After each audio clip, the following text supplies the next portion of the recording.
Hello, I'm Colin Hanratty from Hostelworld.com, and if you want to know what's the best way to see Brazil's most famous city and what are its most intriguing neighbourhoods, go nowhere, because here are 10 things you need to know about Rio de Janeiro.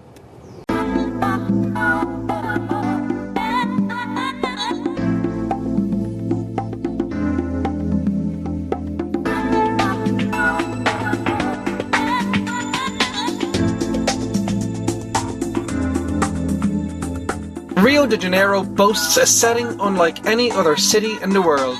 Here you can explore a rainforest, sunbathe on golden beaches and enjoy the vibrancy of a thriving city all in the one day. Brazil's best known city is also where you will find some of the world's most celebrated attractions, and after a visit here you'll see why it's one of Latin America's most popular cities. Now, here is the first of those 10 things.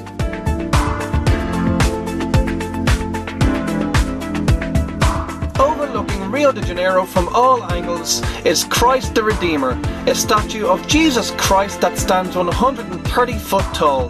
Located on top of a mountain known as Corcovado, it is one of the world's most famous statues. There are 3 ways to get to Christ the Redeemer. The first is to walk. This is for the more energetic people because the trek is quite tough, but be warned, it's not very well marked, so if you're going to go that way, you should be with a local. The second is to take a taxi.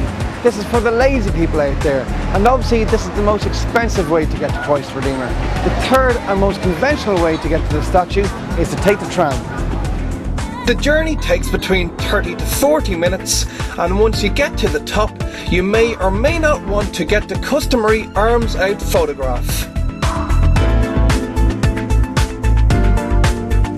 Rio's landscape is extremely unique because dotted throughout the city centre are a host of mountains. The most famous of these are the two brothers overlooking Leblon and Ipanema, the Sugarloaf which looms over Guanabara Bay, and the aforementioned Corcovado which is home to Christ the Redeemer. Along with Christ the Redeemer, the Sugarloaf is Rio's other famous lookout. And while you're definitely going to visit the famous statue, a visit here is in many ways a far nicer experience. There's a lot more room, meaning the crowds don't seem so big, and the view, in my opinion, is far nicer.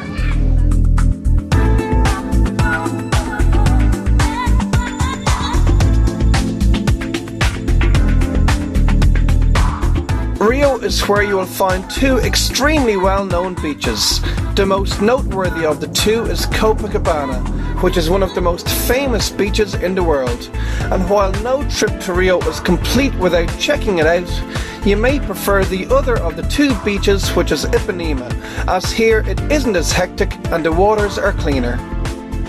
And when you're in Ipanema, you have to call into Garota de Ipanema, on the corner of Vinicius de Moraes and Prudente de Moraes, because it is here that the famous song The Girl from Ipanema was written. Saúde.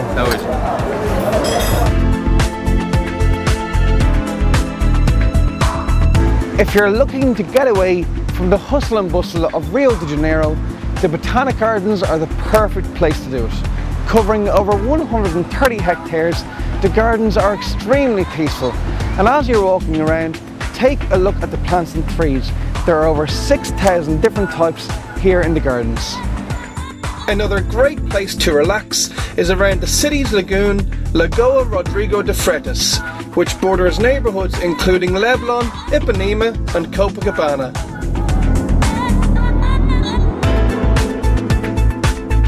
If you feel like doing some exploring in Rio, here are some neighbourhoods you should check out. Botafogo near the Sugarloaf is a great place to visit to admire the yachts on Guanabara Bay. While in downtown Rio, you will find a mix of old and new architecture, as well as discover some of the city's museums. Ipanema has some charming tree-lined streets away from the beach, and Santa Teresa is an historical neighbourhood with colourful houses. Here you can also ride the famous tram known as Boasting, which goes there from downtown Rio. Santa Teresa is where you'll find the top of these famous steps called Escadaria Selarón, which are named after the Chilean artist Jorge Celerón, who decorated them in the Brazilian colours.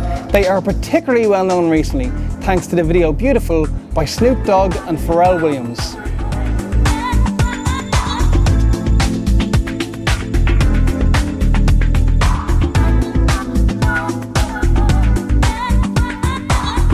Rio has a reputation for being a dangerous city, and there's a reason for this. Unfortunately, petty crime does occur, and you might feel a little bit more nervous walking the streets here than in other cities. But Rio didn't get the Olympics for being a dangerous city. It is definitely a lot safer than it has been in recent years, particularly in touristy areas like Ipanema and Coco Cabana.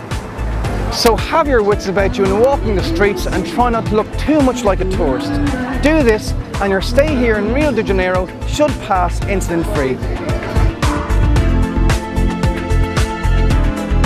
Located right in the middle of Rio de Janeiro city centre is the Tijuca Forest, which is the largest urban forest in the world. Here you can go on hiking trails, admire waterfalls and much more.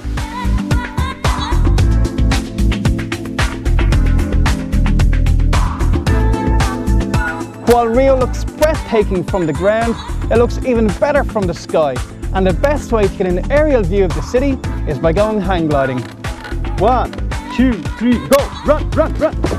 Brazil Expedition Tours operate tandem hang gliding flights, which can be booked on www.hostelworld.com/tours. And if you do decide to go on one, you can take it from me that it is something that you will never ever forget.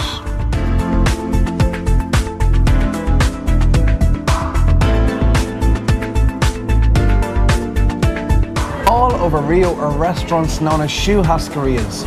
These are grill houses where waiters circle the room carrying all different types of meat, then approach your table and ask you if you want any. A great one to try is Caratao on Rua Visconde de Paraja in Ipanema, which is really good value.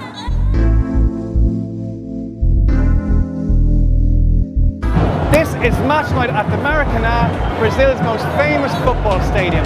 4 teams play here regularly: Botafogo, Vasco, Fluminense and Flamengo. Games are played pretty much all year round, so if you're coming to Rio, try and check one out. The atmosphere really is electric. And if the home team scores, you won't forget the celebrations for a very long time. So that is our 10 things you need to know about Rio de Janeiro. Hopefully this video will help you plan your trip to this breathtaking city.